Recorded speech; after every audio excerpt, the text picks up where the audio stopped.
सीधा रुख करेंगे गृह एवं जेल मंत्री डॉक्टर नरोत्तम मिश्रा का। लगभग सभी कार्यकर्ता अभिभूत हुआ था। अमित शाह जी हमारी पार्टी के गौरव हैं। जिधर आते हैं उधर भाजपा की बयार चलने लगती है और उनके लगातार आने से कार्यकर्ताओं का मनोबल ऊंचाइयों पर चढ़ रहा है। देवतुल्य कार्यकर्ताओं को गढ़ने वाले हैं। आधुनिक भारत के लौह पुरुष हैं वो, तो इसलिए हम सबको काफी अच्छा लगा। अंजू के लिए अंजू का जो पूरा मामला चल रहा है सर, उसे लेकर के आपने जांच के आदेश दिए? अंजू का जिस तरह से पाकिस्तान में आओ भगत हो रही है, उपहार मिल रहे हैं, उससे कई संदेह जन्म होते हैं और इसलिए मैंने एसबी को, स्पेशल ब्रांच को निर्देशित किया है कि इसका सूक्ष्मता से परीक्षण करें कि कहीं ये इंटरनेशनल कॉन्स्पिरेसी तो नहीं है। कॉन्स्पिरेसी अगर इंटरनेशनल हो, उन बिंदुओं को ध्यान में रख करके अंजू वाले केस को देखें। ग्वालियर जिले का मामला है कमलनाथ और ये जो है दिग्विजय शिव जी का अभिषेक कर रहे हैं और कह रहे हैं कि शिव भक्ति वो नहीं करते या उसकी तरफ जा रहे हैं। अच्छा, इनकी शिव भक्ति कैसी है आप देखिए कि महाकाल की सवारी को रोकने की बात कही तो एक शब्द नहीं फूटा, ना इनसे ना चचा जान से।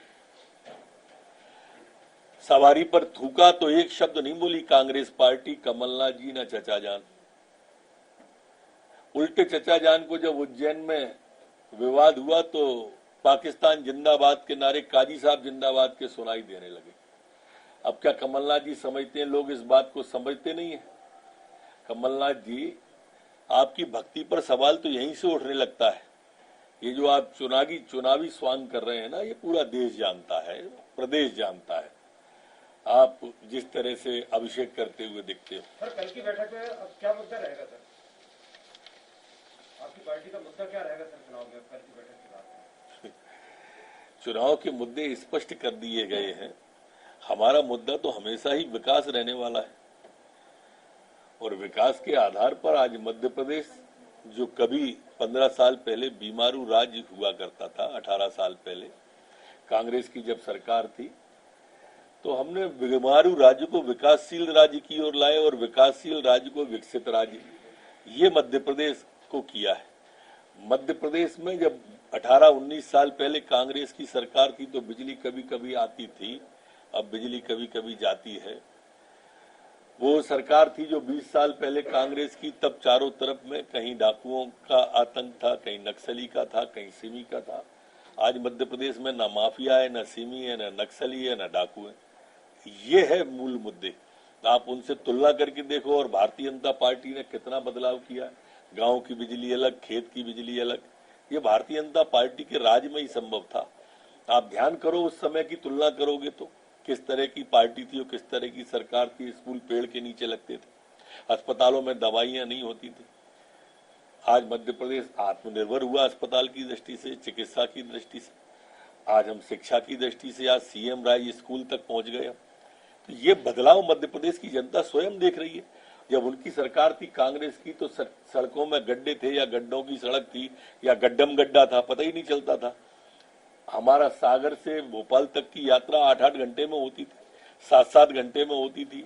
आज 2 घंटे, 3 घंटे, 4 घंटे में ये यात्राएं जो हो रही हैं, ये सड़कों का जो जाल बिछाया ये पूरा प्रदेश देख रहा है।